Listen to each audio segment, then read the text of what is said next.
So people have been asking for a DarksydePhil video part 3 just because there's been so much stuff going on lately involving him and the business. The topic is very fascinating, and maybe I'll do a little recap before we get into kind of the recent news as it was. But I like doing these videos. I will do one on Christian probably soon. There's just been a lot of stuff to make. That's kind of one of the benefits of being bipolar, is you frequently go through manic phases where you just do a lot of stuff. So when I'm through a manic phase, I'll watch a ton of movies, I'll read a ton of books, I'll research a ton of stuff, and there's normally a big backlog of stuff I need to do reviews on, character profiles, history, that kind of thing.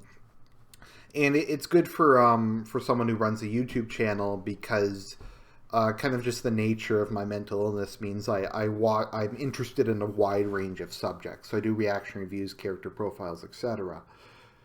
And DarksydePhil has always been, or since I started kind of following him earlier this year, is a constant source of just interest for me.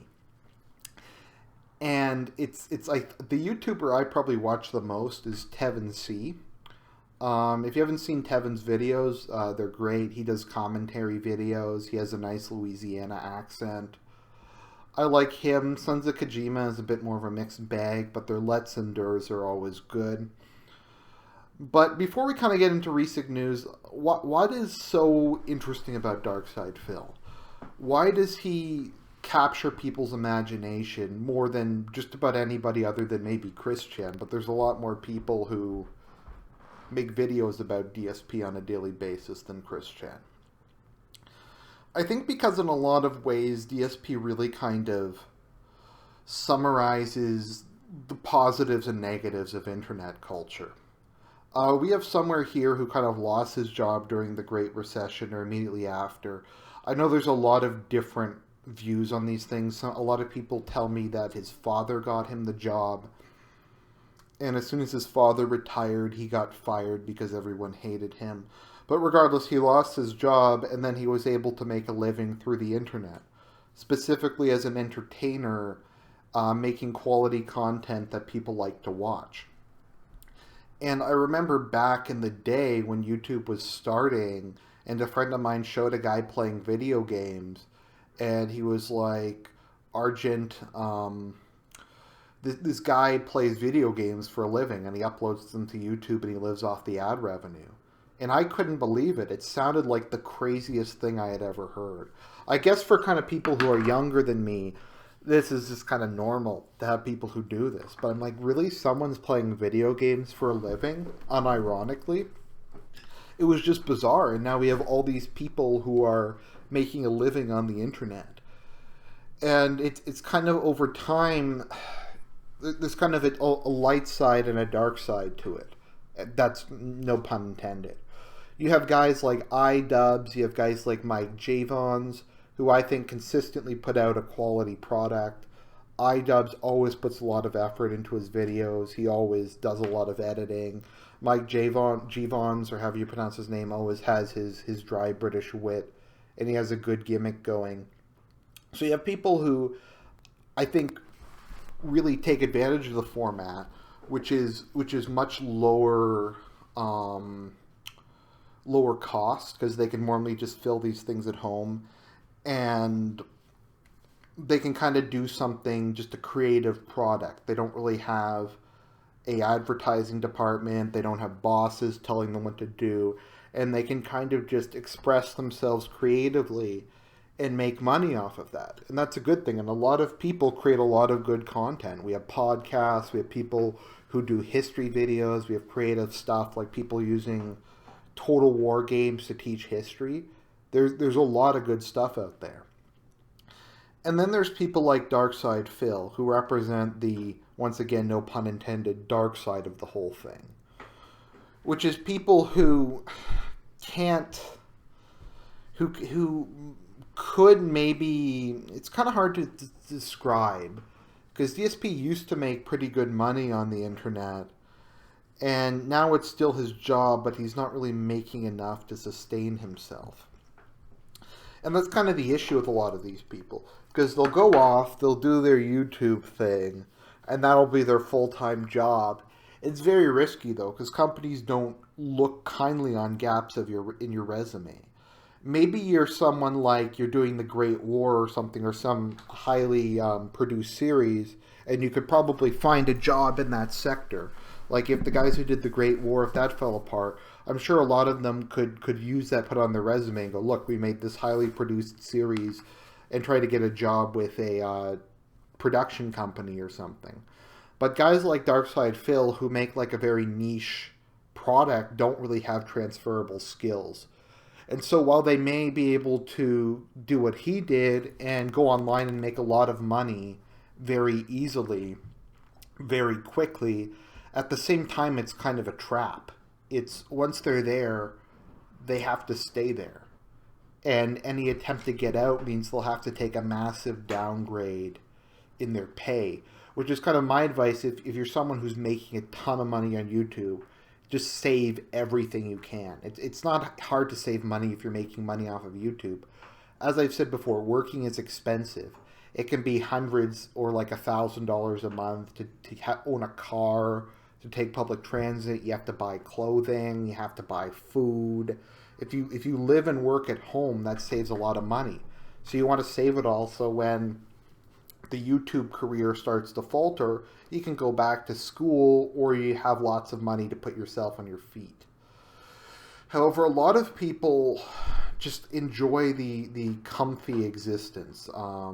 They enjoy being what the term I have is a professional NEET, which is someone like DarksydePhil who doesn't really do a job and kind of lives the lifestyle of a NEET, but he's made it into a profession and he's somehow able to sustain himself.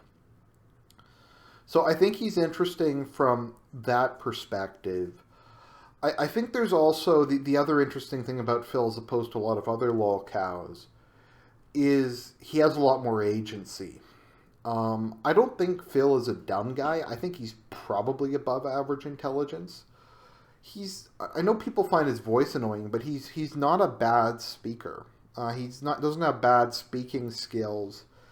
He can be a little fast, he can be a little weird, but I think he is fairly articulate when he's not snorting. He is able to outsmart people. He does have an actual fan base of people who unironically like him. I mean, people are giving him $1,300 a month or whatever on Patreon, so obviously there are people who do like and respect him. So that makes him kind of a more worthy target for trolls. Unlike Chris Chan, who's a retarded, who's literally just mentally ill, and it's not fun to make. It's not fun to troll Chris Chan because you just feel sorry for him. The thing about DarksydePhil is all of his problems are largely self-inflicted. And he's been in a death spiral for years now. And the fascinating thing about it is at any point he could have pulled out of the death spiral. Even at his current phase in the death spiral, he could still pull out of it. But he refuses to. He is the epitome of the comfy professional NEET. He will not do anything to improve his situation. And that's what makes it so frustrating.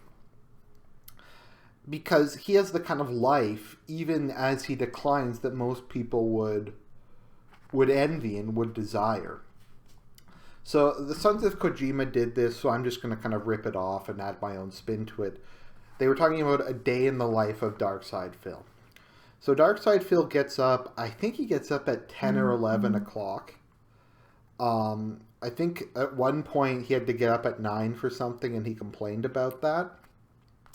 For comparison's sake, I normally get up at 7:20 in the morning. But yeah, he gets up at 11 o'clock. He goes downstairs. He pours a bowl of cereal, or his girlfriend makes him an omelet. He goes and he plays video games for 4 hours. Meanwhile, the stream chat, because he has a stream chat of his fans, walks him through everything. They just tell him what to do. They're like, go there, get the ration, level this up, this is good, this is bad, etc., etc. And they just hold his hand the whole time. Then he goes downstairs. His girlfriend makes him lunch. He goes back and plays video games for another 2 or 3 hours. Then he goes out with his girlfriend to get a fast food dinner. And then he hangs out with his girlfriend for the rest of the night and they watch movies together. To quote Sons of Kojima, that sounds like an awesome day. That sounds like a staycation. It's true, that sounds like a pretty good Saturday. You hang out with your girlfriend, you play video games, you go eat fast food. I mean, that sounds like a pretty awesome day. If I had a girlfriend, that's probably what I would do on the weekends. And that's his life. And he gets paid for that. It's the epitome of a professional NEET. He gets paid to do what a NEET would normally do. And that has basically been his life for like the last 6-7 years. But it's not working anymore. And it's not working for a lot of reasons. And it's entirely Phil's fault. Probably the first reason is just the way he treats people. He used to have a number of friends because he used to be big in the fighting game community, namely John Rambo and Howard. They also produce content. John Rambo, I think, still has a decent-sized channel. But they were close friends of his, and they worked together on Project 7. I know I'm kind of going back over some stuff I've previously covered, but I'm trying to build up what has led to the current disaster. Not necessarily history, just why is it in such a bad state. And basically they did Project 7, which was this big kind of produced web series, and he pocketed all the money from it, and he took the t-shirts that they collectively paid for, and then he fucked off to Washington and abandoned them, and took all the money. And he took the money from the people who had spent like weeks editing the series. So he burned bridges with them. He has a Gestapo of mods that ban anyone who's mildly critical of him from the forums and his stream chat. Even fans of his. I mean, people have tried to help him over the years. Even, like, a lot of the people who now troll him are former fans of his, who tried to help him, who were like, and yeah, over time, just a lot of the people who used to support him have more and more become his detractors and his enemies, just because of the way he treats them and the way he treats his fans. If you watch any of his videos, and I've talked about this in the previous ones, sorry to go over old ground, but he did a whole series called Friend Request Ridicule, where he basically read out all the fan mail he received, and he just made fun of the people. He called them little shits. He called them retards. He made fun of them for not spelling things properly when they were sending him messages on a console and probably typing with a frickin' controller. So he attacked them, and these were his fans. These were people supporting him, and he continues to do that. If you look at his recent begging videos, he calls his fans stupid. He says if you watch any other YouTuber but me, you're dumb, you're ignorant, you're wrong. And he just does this. And to do this to your fans at all just is absolutely disgusting to me. I just made I don't mean to toot my own horn, but I try every time I reach a new milestone to do a thank you video to my fans. And the last one I even quoted Napoleon and said, while I love you all, I can't embrace you all. Because I love you guys. I mean, that's what keeps me doing this, other than just a desire to kind of express myself and vent. But your fans are everything. And I keep repeating this. They take their time out of their busy day. They have lots of stuff going on to watch your content, to watch something that you produce, and to like it, and to leave a comment. Mm-hmm. And you have to be how can you not be really grateful for that? How can you not be appreciative of that? But he just shits on them. And at this point in time, basically all that he has left is his hardcore viewer base. He's burned bridges with most of them. He's burned bridges with all of his friends. And he's just kind of like Hitler sitting in the bunker at the end of Downfall. And he's just there. He's alienated pretty much all of his friends. He just has a couple people left who are really loyal to him. And he's completely dependent upon their donations. So let's just get into that a bit more. So we've talked about this in the past. DSP had false copyright strikes because basically, if my understanding is correct, he was going to do Project 7, which was his like more highly produced series. It was going to be kind of narrative and have comedy and stuff. And he started his Patreon as a way to fund Project 7. Kind of like how Millennial Woes started his Patreon as a way to fund his series The Rot, and then never delivered on it. Sorry, I know probably a lot of you like Millennial Woes, but that really, really bothered me that he started that, and he said he was going to do The Rot, and then he made like a couple episodes and then refused to continue it. And that's what DarksydePhil did. He started making... He claimed he was going to do Project 7. He promised it. He got like $1,200 for like 10 months or whatever. So he got like 11, 12 grand to do Project 7, and then he canceled it and said the planets have aligned. I'm not going to do Project 7. And he just refused to do it. All that was expected was maybe one episode and a teaser trailer, but he refused to do that. He pocketed everybody's money. People were like, well, Phil, you have to refund the money to all the people who paid. One of the things that people paid for was to be in Project 7. And he didn't refund it. He didn't give anybody their money back. And so I think it was Be Awesome One, or I think so. Don't quote me on that. But he used fan art in his pre-streams. Because he had a thing on the King of Hate forums. He has his own forums that he pays like 3 or 4 grand for a year, which is unbelievable to me since a lot of services let you have forums for free. But he's like, post your fan art here. And he didn't even say anything else. So basically it was like this lame, not even agreement. He didn't say, but like a disclaimer, by posting the fan art here, you're agreeing to let me use it in my pre-stream and cannot later claim that I'm violating copyright. It constitutes an agreement. He could have done that, but he refused to because he was lazy. So Be Awesome One filed claims on a lot of his videos, and he stupidly deleted every video that had fan art in it, and it caused him to tumble out of the YouTube search rankings. And so that was kind of the beginning of the end. Because basically what Project 7 was it was kind of his last big attempt to change.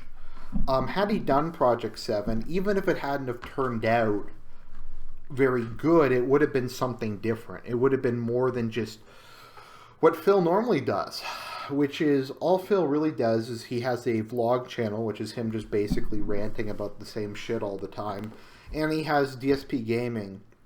And all DSP Gaming is, you can go look at it, is he uploads like 20 videos a day of just raw, unedited gameplay footage. And he holds this to be sacred, saying it like actually represents what the game is.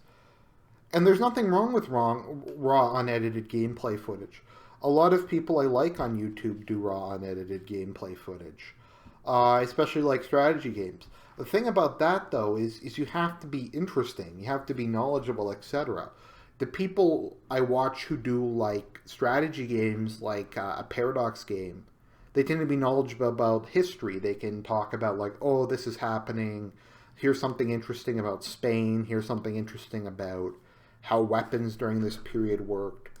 Or just stuff like this. But he doesn't do that. He just kind of belches. He does all kinds of other stuff. And the issue is, if you're just some random guy who does YouTube as a hobby, there's no problem with that. I mean, people say, well, Argent, you don't really do editing. You just fire up and talk into the mic. Well, I like to think I'm a lot more interesting than DSP. I generally at least will think about these and kind of have some idea or do some research before I do these videos. But at the end of the day, I'm a guy who works a good full-time job. I have a career. I have a long commute. I like to come home sometimes after a day of work, pop open a Diet Coke and record a video just talking about some thoughts I had during the day or something I'm thinking about.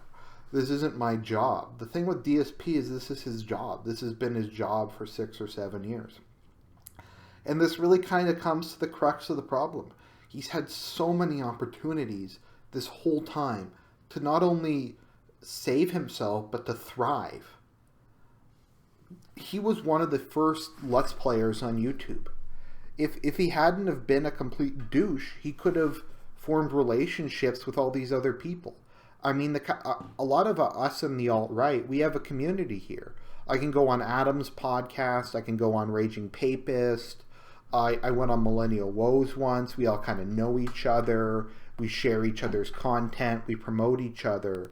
But he doesn't do any of that. Despite having a channel of hundreds of thousands of subscribers, he says, oh, I don't know anyone on YouTube. There's no one I can do a collab with. He's like, I don't know anyone else on YouTube. He's been on YouTube 7 years, and he doesn't know anyone else. I mean, that's unbelievable. It's even when people have asked him about it, he says that would be giving attention to someone else's channel, and that would hurt my business. That's not how it works. People cover different things. Like, I'm trying to think of an example. Like, let's take Millennial Woes. He covers completely different things than I do. We sometimes cover the same things, but he doesn't do videos about movies, really, or video games, and I do that. Or there might be someone who does Let's Play videos, and I don't do those anymore.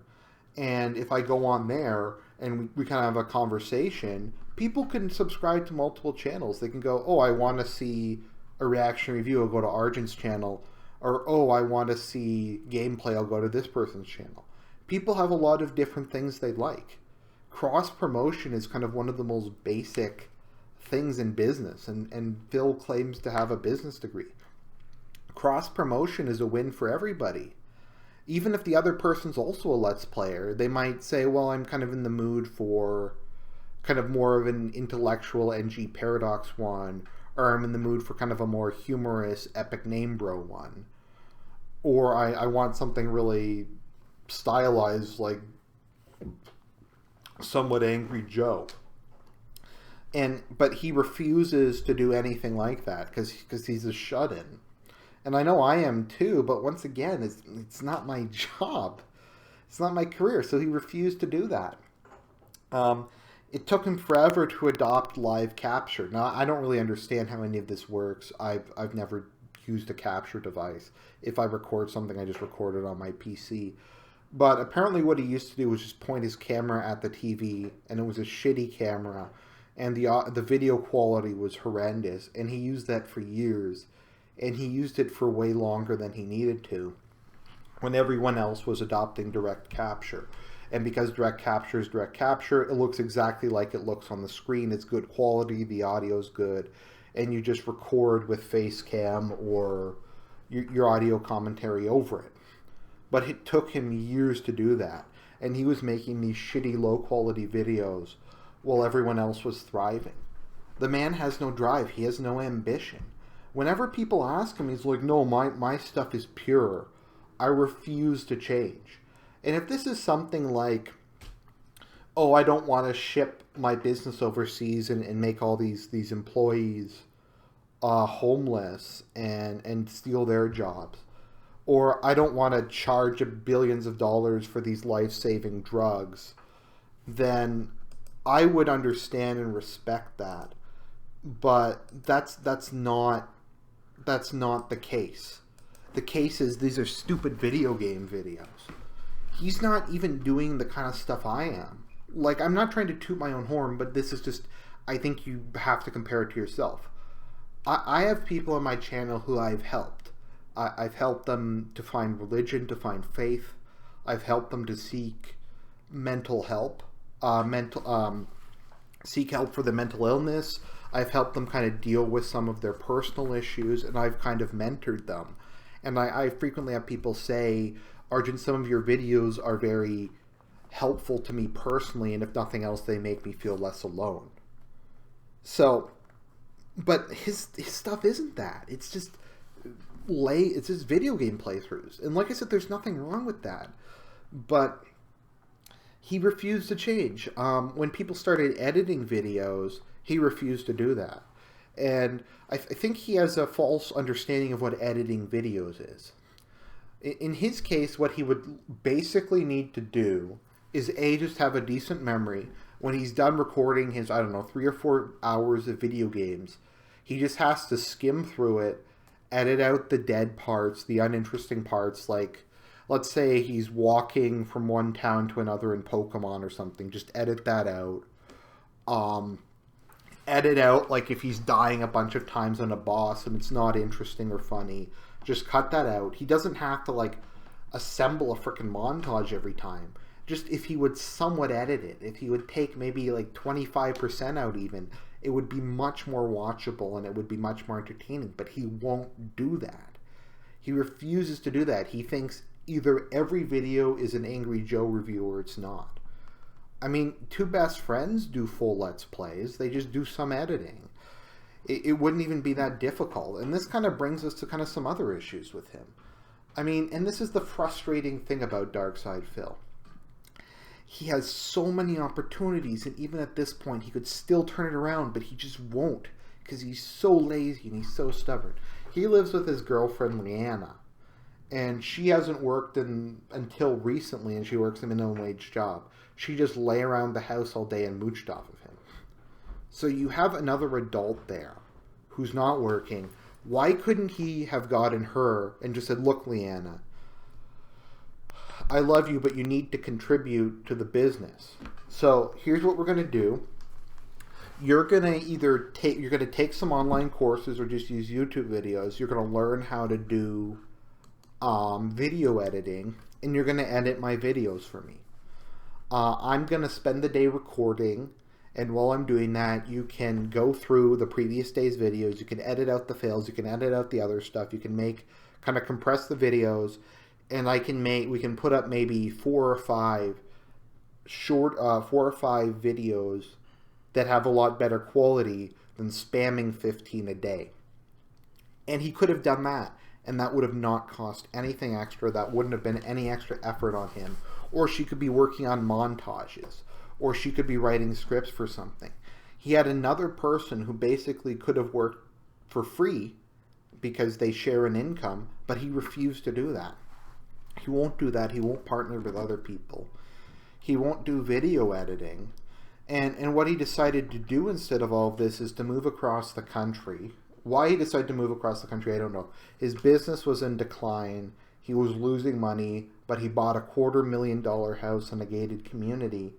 And his financial situation just kept getting worse and worse and worse. But he won't rein in his spending habits. And this is the frustrating thing.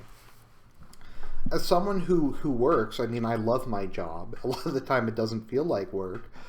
But during some busy seasons, I sometimes have to stay till 8 or 9 o'clock. And it's like 11 when I get home and I have to come into work the next day. I'm not complaining. I'm just saying that's the reality for most people. When they have a job, you have to work really hard sometimes. But the upside of that is you get money, and you can use money to buy stuff. But at the same time, you have to be responsible with money. You can't just blow it on everything. And every penny DSP earns, he blows it on expensive food. He was buying like $300, $400, $500 statues. He bought a new car that he didn't need. He moved across the country and bought a house he didn't need. And he just continues to buy stuff he doesn't need. And he runs up his credit card debts. And it's just this maw that just sucks all this money in. And just seeing all this money that he's making and this lifestyle that he leads that most people would be very envious of is just infuriating. And I think that's why a lot of people hate him so much. Because he has no gratitude whatsoever for what he has and how much better his life is than most people. He has no gratitude for it, and all he does is he makes videos where he complains about it, and he demands that the loyal people who have followed him over the years and continue to support him because they consider him a friend, he just chits on them all day, every day. DSP is a terrible human being. It has nothing to do with the bad quality of his gameplay. It has nothing to do with his refusal to edit. It has to do with him just being completely ungrateful for what he has. Even now, he could still reverse this. His business just continues to go into more and more terminal decline. People keep leaving. His views keep going down. His subscribers have been dead for years. But he could still fix this. he mentions that the house he lives in has gone way up in value. What he could do if he was responsible is he could be an adult and say, look, I fucked up. I bought this house when I couldn't afford it. It's gone up in value though, so I can sell this house, use the money to pay off the mortgage, and hopefully pay off a lot of my other debts, at least my credit card and the high interest debt. Move back to my condo and downsize my life. And I'm going to have to do that. I'm going to have to focus on getting out of debt for the foreseeable future. So he could do that. He could do what I said about getting his girlfriend to start editing his stuff. He could start focusing on some other things. He could go back to Twitch and try to make some money that way. He could try to do a sincere apology and actually change. What he needs to do right now is stop the bleeding. Stop just running up bills time and time again and try to start working on getting his life together. But he won't, and that's what's so frustrating about DarksydePhil. He won't do anything to help himself. And he could do that. He could... Something else he could do is, look, he's the Homer Simpson of video gaming. People want to watch him screw up. So what he should have done when This Is How You Don't Plays come out is he should have said, look, I know failing is kind of my thing. Here's the deal. I will give you all the rights in the world to make This Is How You Don't Plays. I won't do copyright strikes on them. I would like permission, though, to upload them to a channel of my choosing. So have a This Is How You Don't Play channel. And I will monetize them, and I'll give you half the money that that video makes. And those videos get way more views than his actual gameplay. And he could have made a killing doing that. I mean, there's nothing wrong with being a clown. There's nothing wrong with being a source of humor. You know how many people on the internet wish they got the attention this guy had? I mean, if there's a joke and you can make money off of it, you might as well laugh along with it. But he has no sense of humor. He's just bitter. He thinks he's some great genius. He could still do that. He could still just kind of call it quits on the whole pride thing and be like, you know what, I am kind of a clown. I am kind of a goofball. I'll just kind of embrace this. But he won't. He refuses to do that. He refuses to downsize. He refuses to stop spending money. He refuses to stop treating his fans like dirt. And now what we have is just him begging. Almost on every stream now, almost on a weekly basis, he makes videos crying about how hard his life is, crying about how poor he is, just blaming his fans for not giving him enough money.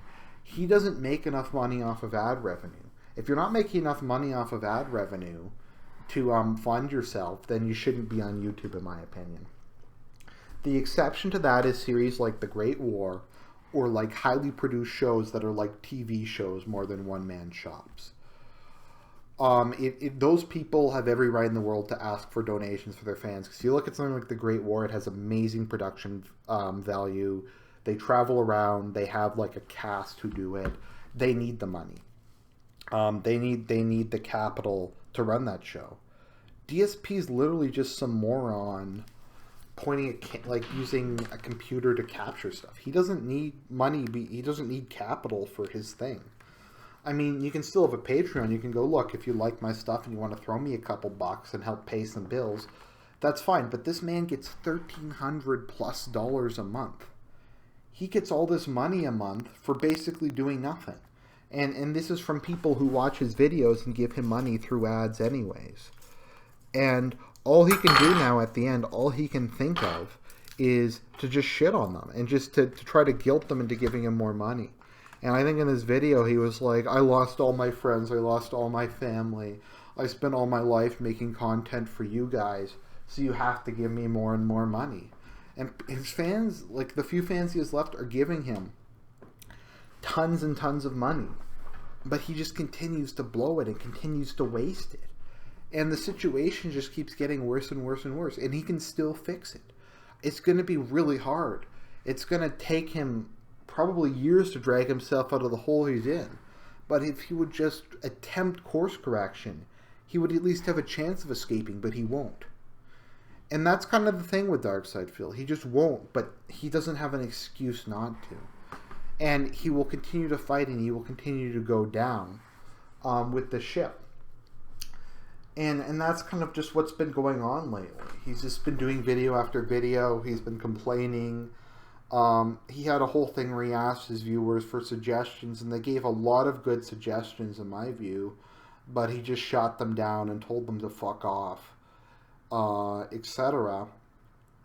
And I think at one point he's like, look, I need short-term solutions. I need something that'll solve my financial problem that won't take a lot of time or effort.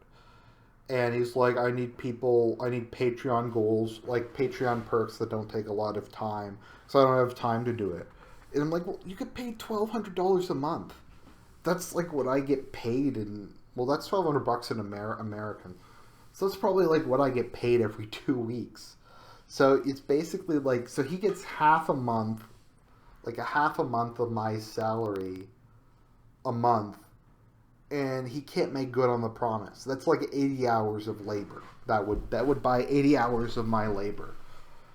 And he can't do something that would take 5 hours. I remember back in the day, he got like $800 to do an Alan Wake montage, and he refused to do it.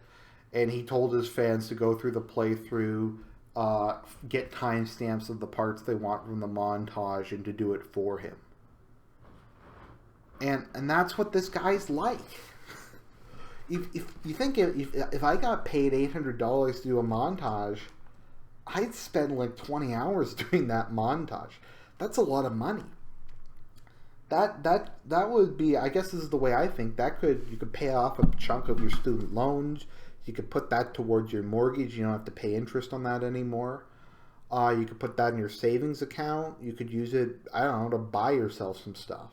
But he doesn't see it that way. He just says, I'm entitled to this money. I'm going to go blow it on statues and stuff. And it's justified because I was here first. And that's kind of what it all comes back to. DSP is the horror or the dark side of the whole internet age. He's a man who found success in the new frontier but wasn't able to really do anything with it. And so he's this broken shell of a human being who doesn't know how to do anything. He's had it too easy for too long. He really is a good example of how NEETdom is a poison, how being a professional NEET rots your brain and rots your mind. And that's what's happened to DarksydePhil. He still believes that this is 6 years ago. He still believes he's hot shit, and he's still living in the past. He's been too comfy for too long, and I'm worried like what it'll take. Will he have to be on the streets before he tries to change? Will his girlfriend leave him? He has no one left in his life other than his girlfriend. I don't even think his parents like him anymore because he exploited and abused them. And as much of an asshole as he is, I don't take any pleasure in his downfall. The whole thing is just fascinating because it's literally, this is how you do not live your life. This is how you do not manage your finances. This is how you do not treat people. And that is the tragedy of DarksydePhil. And that is why he is such a fascinating figure. Because unlike a lot of lolcows, he doesn't have mental illness to fall back on. He's someone whose downfall was completely due to his own actions. Completely due to his own failings and his own conscious decisions. And he's had so much time for course correction, and he still has time for course correction, but he won't. And so let DarksydePhil be a letter of warning to all of you. And I think that's kind of, to summarize, why DarksydePhil is such a big thing and why he captures people's imagination. So I hope you enjoyed the video. I know it was kind of long. Like, subscribe, and I'll talk to you guys later.